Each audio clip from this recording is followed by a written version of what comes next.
Assalamualaikum students. Welcome to the lecture 13th and this lecture is about enzyme inhibitors. इस lecture के अंदर हम study करेंगे कि इनहिबिटर्स क्या होते हैं और वो केमिकल रिएक्शन में कैटालिसिस को एंजाइम कैटालाइज रिएक्शन में कैटालिसिस को किस तरह से इफेक्ट करते हैं। सो इनहिबिटर कोई सा भी ऐसा मॉलिक्यूल है जो कैटालिसिस में इंटरफेयर करते हुए उसको या तो स्लो करता है या उसको for the time being block कर देता है या परमानेंटली जो है वो कैटालिसिस को ब्लॉक कर देगा। This totally depends on the nature of inhibitor. अगर तो आपका नेचर एंजाइम की एक्टिव साइट के साथ कोवलेंटली अटैच्ड हो रहा है तो वो एंजाइम के कुछ की रेजिड्यूज जो कैटालिसिस में इन्वॉल्व हैं उनको ब्लॉक कर देता है, उनके साथ परमानेंट लिंकेज कर लेता है, जिसके बाद enzyme is no longer available to catalyse the reaction. So इस तरह के इनहिबिटर्स को कहा जाता है कि दीज आर इरिवर्सिबल इनहिबिटर। और एक दफा कोई इनहिबिटर इस एंजाइम की एक्टिव साइट के साथ बाइंड कर गया तो enzyme will lost its catalysis permanently. ठीक है। मोस्टली जो सुसाइडल मेडिसिन होती हैं, सुसाइडल जो ड्रग्स होती हैं, वो इलेक्ट्रॉन ट्रांसपोर्ट चेन के एंजाइम्स को परमानेंटली ब्लॉक करती हैं और that's the reason behind death. दूसरी क्लास जो आपके पास है वो रिवर्सिबल इनहिबिटर्स की है। रिवर्सिबल इनहिबिटर्स ऐसे इनहिबिटर्स होते हैं जो कि अपनी कंसंट्रेशंस के हिसाब से एंजाइम की एक्टिव साइट को ऑक्युपाई करते हैं और फिर इन सर्टेन कंडीशंस जब उनकी कंसंट्रेशन ड्रॉप होना शुरू हो जाती है तो वो एंजाइम से अलग हो जाते हैं। There are some reversible inhibitors जो कि एंजाइम की एक्टिव साइट के साथ बाइंड करते हैं and for some reversible inhibitors there is a site other than active site which is called regulatory site या एलोस्टेरिक साइट जहां पे जाके ये बाइंड करेंगे। सो दोनों केसेस में दोनों तरह की ऑप्शंस हैं, लेकिन आपने जहन में ये बात क्लियर रखनी है कि इरिवर्सिबल इनहिबिटर्स के कंपैरिजन में जो आपके रिवर्सिबल इनहिबिटर्स होंगे वो कभी भी एंजाइम को परमानेंटली ब्लॉक नहीं करेंगे। वो एंजाइम के साथ नॉन कोवलेंट इंटरेक्शंस बनाते हैं। हाँ, ये चांसेस हो सकते हैं कि आपका इनहिबिटर या तो एक्टिव साइट पे आके बाइंड करता है, नॉन कोवलेंट इंटरेक्शन बनाता है, या फिर सेकंड पॉसिबिलिटी ये हो सकती है कि एक्टिव साइट तो सबस्ट्रेट के लिए, इनहिबिटर के लिए एक और साइट होगी जिसको कहा जाता है रेगुलेटरी साइट या एलोस्टेरिक साइट।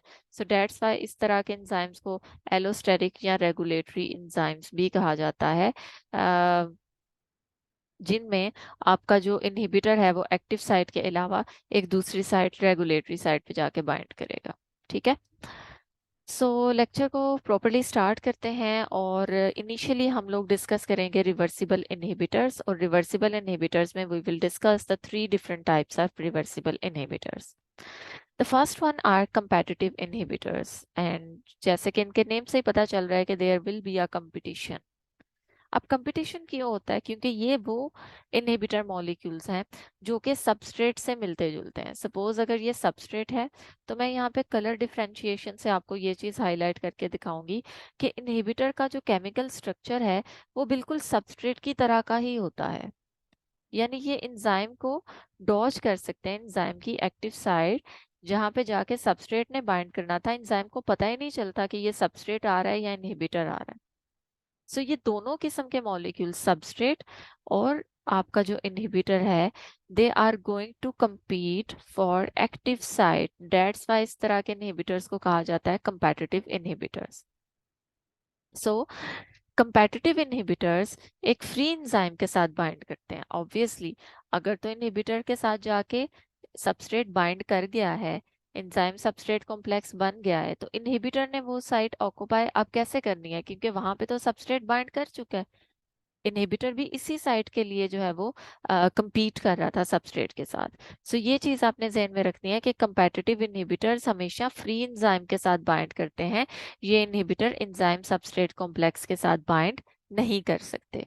सो इसको आप यहाँ पे इस इक्वेशन से भी देख सकते हैं कि देयर आर टू पॉसिबिलिटीज। आपके पास एक फ्री एंजाइम है, या तो वो सबस्ट्रेट के साथ बाइंड करेगा, अगर सबस्ट्रेट के साथ बाइंड कर गया, एंजाइम सबस्ट्रेट कॉम्प्लेक्स बन गया तो कैटालिसिस हो जाएगी, प्रोडक्ट फॉर्मेशन हो जाएगी। But if the enzyme will bind with inhibitor molecule, तो इनहिबिटर उस एंजाइम को कन्वर्ट कर देगा एंजाइम इनहिबिटर कॉम्प्लेक्स में, and now this complex will be locked and catalysis will not takes place. ठीक है। सो इस तरह के जो इनहिबिटर्स होते हैं वो एक्टिव साइट ऑफ एंजाइम को ऑक्युपाई करके एंजाइम और सबस्ट्रेट के दरमियान इंटरेक्शंस को क्या कर देते हैं, एक तरह से ब्लॉक कर देते हैं या मिनिमाइज कर देते हैं। अब एक और बहुत बहुत important point about competitive inhibitors कि this type of inhibition can be reversed. अब ये इनहिबिशन रिवर्स कैसे की जा सकती है? देखें, यहाँ पे बच्चों आप एंजाइम और सबस्ट्रेट या एंजाइम और इनहिबिटर के दरमियान जो इंटरेक्शन देख रहे हैं वो चांस पे डिपेंड करती है। अगर एक एंजाइम है तो उसकी active site there are 50% chances कि वो सबस्ट्रेट के साथ बाइंड करे एंड 50% चांसेस कि वो इनहिबिटर के साथ बाइंड करे। अब इनहिबिटर की प्रेजेंस में अगर इनहिबिटर बाइंड कर जाता है तो कैटालिसिस नहीं होगी, लेकिन अगर सबस्ट्रेट बाइंड करता है तो कैटालिसिस होगी। यानी इनहिबिटर कैटालिसिस को इफेक्ट नहीं कर रहा, सबस्ट्रेट की बाइंडिंग को उस तरह से इफेक्ट नहीं कर रहा। सिर्फ ये है कि उसकी प्रेजेंस में चांसेस ऑफ सबस्ट्रेट बाइंडिंग जो है वो अगर पहले 100% थे तो अब वो ड्रॉप हो जाएंगे। नाउ अगर आप इस केस में सबस्ट्रेट की कंसंट्रेशन को बढ़ा दें, number of molecules of substrate अगर ज्यादा हो जाए तो chances of substrate binding on active site will increase. So ये चीज अपने जहन में रखिएगा कि कंपेटिटिव इनहिबिटर्स इस तरह के इनहिबिटर्स हैं कि जिनकी इनहिबिशन को रिवर्स किया जा सकता है। यानी इफ यू वांट कि एंजाइम की एक्टिव साइट से इनहिबिटर बाहर आ जाए, इनहिबिशन खत्म हो जाए, तो आप मीडियम के अंदर सबस्ट्रेट कंसंट्रेशन बढ़ा दें। So there will be the chances कि इनहिबिटर जो है वो हाई सबस्ट्रेट कंसंट्रेशन के रिस्पॉन्स में उसकी बाइंडिंग के चांसेस बहुत मिनिमम हो जाएंगे। ठीक है। सो इस तरह का इफेक्ट आप किसी और इनहिबिटर में ऑब्जर्व नहीं करोगे कि इनहिबिशन को रिवर्स किया जा सके। ये सिर्फ और सिर्फ आप कंपेटिटिव इनहिबिटर को रिवर्स इनहिबिशन को रिवर्स किया जा सके बाय इंक्रीजिंग सबस्ट्रेट कंसंट्रेशन। ठीक है। सो इनहिबिशन को रिवर्स करना थ्रू इंक्रीजिंग सबस्ट्रेट कंसंट्रेशन, ये सिर्फ और सिर्फ किसकी प्रॉपर्टी है? Competitive inhibitor. ये वो इनहिबिटर है जो कि हाई सबस्ट्रेट कंसंट्रेशन के रिस्पॉन्स में इनहिबिशन को क्या कर देते हैं? रोक देते हैं, रिवर्स कर देते हैं। अच्छा, अब सेकंड हम ये देखते हैं कि इस तरह के इनहिबिटर्स, जैसे मैंने लास्ट लेक्चर में शायद डबल रेसिप्रोकल प्लॉट में जिक्र किया था कि one of the application of double reciprocal plot is के इसके थ्रू हम टाइप ऑफ रिवर्सिबल इनहिबिटर जो है उसको आइडेंटिफाई कर सकते हैं। लाइक हम एक प्लॉट ड्रॉ करते हैं और प्लॉट में हमारे पास जो है वो इस किस्म का रिलेशनशिप आता है इन द प्रेजेंस और in the absence of inhibitor. तो हम ये देखते हैं कि ये इनहिबिटर जो है वो कौन सी टाइप का रिवर्सिबल इनहिबिटर है।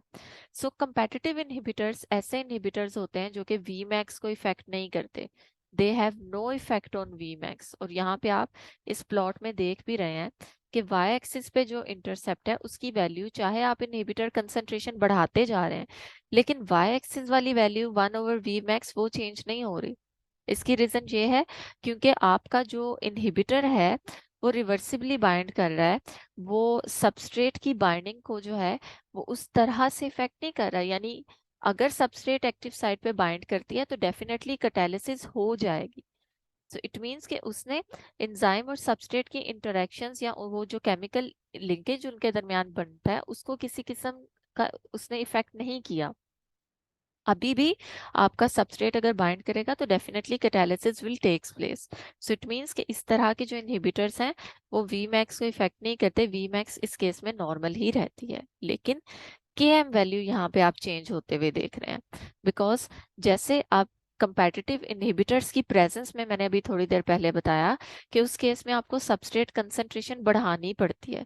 तो if you are going to increase the substrate concentration तो Km वैल्यू तो चेंज होगी। सो इट मींस कि ये वो इनहिबिटर्स हैं जो Km वैल्यू को इंक्रीज कर देते हैं लेकिन Vmax वैल्यू को ये क्या करते हैं? ये अनचेंज्ड रखते हैं। सो अगर कोई इनहिबिटर आपकी जो डबल रेसिप्रोकल प्लॉट है उसमें Vmax को चेंज नहीं करता लेकिन Km को बढ़ा देता है तो उसकी नेचर क्या होगी? Competitive inhibitor. Second type of inhibitor आपके पास रिवर्सिबल इनहिबिटर इज अनकम्पेटिटिव इनहिबिटर। और ये ऐसे इनहिबिटर्स होते हैं जो कि वेट करते हैं एंजाइम सबस्ट्रेट कॉम्प्लेक्स का। ठीक है। यानी ये फ्री एंजाइम के साथ बाइंड नहीं करते। अब इसके पीछे डिफरेंट रीजंस हो सकती हैं। जैसे इंजाइम, एक तो आपने ये चीज जहन में रखनी है कि यहाँ पे सबस्ट्रेट के लिए जो बाइंडिंग साइट है वो सेपरेट है और इनहिबिटर की बाइंडिंग साइट सेपरेट होगी। यानी इनहिबिटर बाइंड करेगा लेकिन अपनी साइट पे, substrate binding site will be distinct from inhibitor binding site. ना होगा क्या कि हो सकता है कि पहले आपकी जो इनहिबिटर बाइंडिंग साइट है दिस इज नॉट एक्सपोज्ड। जब आपका एंजाइम सबस्ट्रेट के साथ बाइंड करता है तो binding of substrate will bring about some sort of conformational changes in this enzyme, जिसके बाद जो इनहिबिटर की बाइंडिंग साइट है वो ज्यादा एक्सपोज हो जाती है और इनहिबिटर उसके साथ बाइंड कर जाता है। यानी फ्री एंजाइम सबस्ट्रेट के साथ बाइंड नहीं करता, सॉरी इनहिबिटर के साथ बाइंड नहीं करता। Free enzyme will bind with substrate and it will produce enzyme substrate complex. But जैसे एंजाइम सबस्ट्रेट कॉम्प्लेक्स बनेगा the binding site of inhibitor will be exposed and inhibitor will bind, और ये enzyme substrate complex को enzyme substrate and inhibitor complex में convert कर देगा। And in the presence of inhibitor catalysis will not takes place. ठीक है, inhibitor जब bind करेगा तो ये कैटालिसिस नहीं होने देगा। इसका मतलब है कि जब तक आपके सिस्टम में इनहिबिटर प्रेजेंट है एंजाइम सबस्ट्रेट कॉम्प्लेक्स जो है वो इनहिबिटर के साथ बाइंड करके ब्लॉक हो जाएगा, कैटालिसिस नहीं होगी। सो इट मींस कि इस केस में इनहिबिटर की प्रेजेंस में आपकी वी मैक्स भी डिक्रीज होगी, ठीक है, और केएम वैल्यू भी डिक्रीज होगी। क्योंकि इस केस में अगर Vmax वैल्यू कम होगी तो Km वैल्यू भी डिक्रीज होगी, because Km value is that substrate concentration which is half of the Vmax, जिसमें आपका रिएक्शन रेट जो है वो हाफ ऑफ द Vmax के साथ प्रोसीड कर रहा होता है। So this type of inhibitors आपके कौन से होते हैं? अनकम्पेटिटिव इनहिबिटर्स। और इसमें आप देख रहे हैं कि आप जैसे जैसे इनहिबिटर कंसंट्रेशन बढ़ाते हैं 1/Vmax बढ़ती जा रही है। अगर 1/Vmax बढ़ी है तो इट मीन्स कि Vmax कम होगी, because 1/Vmax is reverse of Vmax। ठीक है, इसी तरह से जो Km की वैल्यू है वो भी डिक्रीज होगी। सो इस तरह के इनहिबिटर्स को कहा जाता है अनकम्पेटिटिव इनहिबिटर्स, और इनका Vmax और Km पे क्या इफेक्ट है वो आपने देख लिया। अब थर्ड टाइप आपके पास आती है मिक्स्ड इनहिबिटर्स की। मिक्स्ड इनहिबिटर्स ऐसे इनहिबिटर्स होते हैं जो कि कंपेटिटिव और अनकम्पेटिटिव दोनों की तरह की प्रॉपर्टीज को शो कर सकते हैं। यानी these inhibitors can bind with free enzyme as well as enzyme substrate complex। दोनों तरह के चांसेस हैं। जैसे आप इसमें देख रहे हैं कि या तो इनहिबिटर फ्री एंजाइम के साथ बाइंड कर जाएगा, अगर फ्री एंजाइम के साथ बाइंड करेगा तो एंजाइम इनहिबिटर कॉम्प्लेक्स बनेगा। ठीक है, ये enzyme inhibitor complex further substrate के साथ बाइंड कर सकता है और enzyme substrate and inhibitor complex बना सकता है। लेकिन एक दफा enzyme substrate and inhibitor complex बन गया तो आगे प्रोडक्ट फॉर्मेशन नहीं होगी, कैटालिसिस वहीं पे रुक जाएगी। ठीक है, तो या तो फ्री एंजाइम इनहिबिटर के साथ बाइंड करेगा, एंजाइम इनहिबिटर कॉम्प्लेक्स बनाएगा, and then this enzyme inhibitor complex will bind with substrate and will produce enzyme substrate and inhibitor complex. या तो सेकंड वे आपके पास क्या है कि आपका एंजाइम पहले सबस्ट्रेट के साथ बाइंड करेगा, ठीक है, और सबस्ट्रेट के साथ बाइंड करने के बाद वो ट्रांसफॉर्म होगा into the enzyme substrate complex just like uncompetitive inhibitor, and then this enzyme substrate complex will in turn bind with inhibitor और ये प्रोड्यूस करेगा enzyme substrate and inhibitor complex और अगेन कैटालिसिस ब्लॉक हो जाएगी। ठीक है, सो ये वो इनहिबिटर्स हैं जो कि फ्री एंजाइम के साथ भी बाइंड कर सकते हैं, एंजाइम सबस्ट्रेट कॉम्प्लेक्स के साथ भी बाइंड कर सकते हैं, लेकिन दोनों केसेस में जैसे ही एंजाइम सबस्ट्रेट और इनहिबिटर कॉम्प्लेक्स बनेगा catalysis will not takes place और आपका पर्टिकुलर केमिकल रिएक्शन जो है वो इनहिबिट हो जाएगा। अब अगर आप इन पर्टिकुलर इनहिबिटर्स का काइनेटिक्स के ऊपर इफेक्ट चेक करें तो इस केस में आपके पास दो तरह की ऑप्शंस हो सकती हैं। या तो ये एंजाइम वी मैक्स को इफेक्ट करेंगे, चेंज करेंगे, उसको डिक्रीज करेंगे और केएम को भी डिक्रीज करेंगे। ठीक है, या आपके पास सेकंड ऑप्शन हो सकती है कि केएम के ऊपर इनका कोई खास इफेक्ट नहीं होगा और ये वी मैक्स को इफेक्ट करेंगे। जैसे अगर मैं यहाँ पे आप लोगों को कंपैरिजन के थ्रू बता दूं, तो इस केस में आपके पास एक ऐसा मिक्स्ड इनहिबिटर है जो कि केएम वैल्यू को चेंज नहीं कर रहा, केएम वैल्यू ऑलमोस्ट सेम है, लेकिन वी मैक्स के ऊपर उसका सिग्निफिकेंट इफेक्ट है। ठीक है, सो मिक्स्ड इनहिबिटर्स दोनों तरह के आ सकते हैं, बिकॉज उसमें एक नॉन कंपेटिटिव की भी ऑप्शन है। तो ये दो तरह से काम कर सकते हैं, या तो केएम को भी डिक्रीज कर सकते हैं या फिर केएम के ऊपर इनका कोई इफेक्ट नहीं हो सकता। We have both possibilities. अच्छा, अब यहाँ तक तो आपके रिवर्सिबल इनहिबिटर्स कंप्लीट हो गए। ये रिएक्शन की वे वी मैक्स और केएम को किस तरह से इफेक्ट कर सकते हैं, अब वो भी देख लिया। नाउ सेकंड हमारे पास जो टाइप है वो इरिवर्सिबल इनहिबिटर्स की है। और जैसे मैंने अभी थोड़ी देर पहले मेंशन किया कि ये वो इनहिबिटर्स हैं जो कि एंजाइम की एक्टिव साइट में किसी एक कैटालिटिकली इंपॉर्टेंट रेजिड्यू के साथ जो है वो कोवलेंट बॉन्ड फॉर्मेशन करते हैं, जिसके बाद ये एंजाइम को परमानेंटली ब्लॉक करते हैं। इसमें हम एग्जाम्पल के तौर पे सीरीन प्रोटीएज जो है वो एक कीमोट्रिप्सिन, इसकी एग्जांपल ले लेते हैं। और आप यहाँ पे नोट कर सकते हैं कि इस एंजाइम की एक्टिव साइट में there is an amino acid residue serine 195 which is catalytically important. Chymotrypsin की जो कैटालिटिक ट्राइएड है उसका ये एक इंपॉर्टेंट कंपोनेंट है, बिकॉज रिएक्शन स्टार्ट ही ये करता है।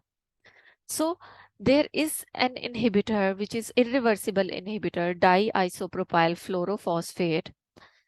ये इसका स्ट्रक्चर भी आपको दिखाया गया है। ये डाइआइसोप्रोपाइल फ्लोरोफॉस्फेट इस सीरीन रेजिड्यू के साथ कोवलेंट बॉन्ड बनाता है, और जब ये कोवलेंट लिंकेज बना लेता है उसके बाद this catalytically important residue is no longer available to catalyse the chemical reaction, और आपका ये केमिकल रिएक्शन परमानेंटली ब्लॉक हो जाएगा क्योंकि एंजाइम कोवलेंट लिंकेज बना चुका है with inhibitor. Now, the last type of inhibitors is mechanism based inhibitors or inactivators. ये इनहिबिटर्स कुछ इस किस्म के इनहिबिटर्स होते हैं कि मोस्टली ये पाथवेज को इफेक्ट करते हैं, यानी ग्लाइकोलिसिस में जैसे आपके पास जो है वो 10 एंजाइम कैटालाइज रिएक्शंस एक पाथवे की फॉर्म में है। तो ये कुछ ऐसे इनहिबिटर्स होते हैं जो कि इनिशियली जब बाइंड करते हैं एंजाइम के साथ तो उस पाथवे के फर्स्ट फ्यू रिएक्शंस को नॉर्मल रिएक्शंस की तरह ही कैटालाइज कराते हैं, लेकिन दरमियान में एक ऐसा इंटरमीडिएट बनाते हैं जो इंटरमीडिएट एंजाइम के साथ जाके कोवलेंट लिंकेज बना देता है या एंजाइम को इनएक्टिवेट कर देता है। सो उस टाइम पे उस स्टेप के ऊपर जाके ये एंजाइम को हाईजैक कर देता है। ठीक है, सो आप ये समझ लें कि बिल्कुल स्टार्ट जब इन्होंने लिया तो स्टार्ट बिल्कुल नॉर्मल था, एंजाइम डिफरेंशिएट ही नहीं कर सका कि ये सबस्ट्रेट है या इनहिबिटर है, लेकिन दरमियान में किसी क्रूशियल स्टेप पे जाके आपका जो इंटरमीडिएट एक बना है वो इंटरमीडिएट एंजाइम को उसने परमानेंटली या रिवर्सिबली उसने ब्लॉक कर दिया। सो इस किस्म के इनहिबिटर्स को मैकेनिज्म बेस्ड इनएक्टिवेटर कहा जाता है, बिकॉज पर्टिकुलरली ये एंजाइम कैटालाइज रिएक्शन के मैकेनिज्म से फेमिलियर होते हैं और एक पर्टिकुलर स्टेप में जाके उस एंजाइम को जो है वो ब्लॉक करते हैं। सो बच्चों, यहाँ तक आप लोगों के एंजाइम इनहिबिटर्स भी कंप्लीट हुए। आई होप कि ये लेक्चर आप लोगों के लिए हेल्पफुल रहा होगा। कमेंट सेक्शन में कमेंट करके प्लीज़ ज़रूर मेंशन कीजिएगा कि एंजाइमोलॉजी की ये सीरीज़ जो है वो आप लोगों के लिए कैसी जा रही है और इससे आप लोगों को कितनी हेल्प हो रही है। Thank you so much. अल्लाह हाफिज़।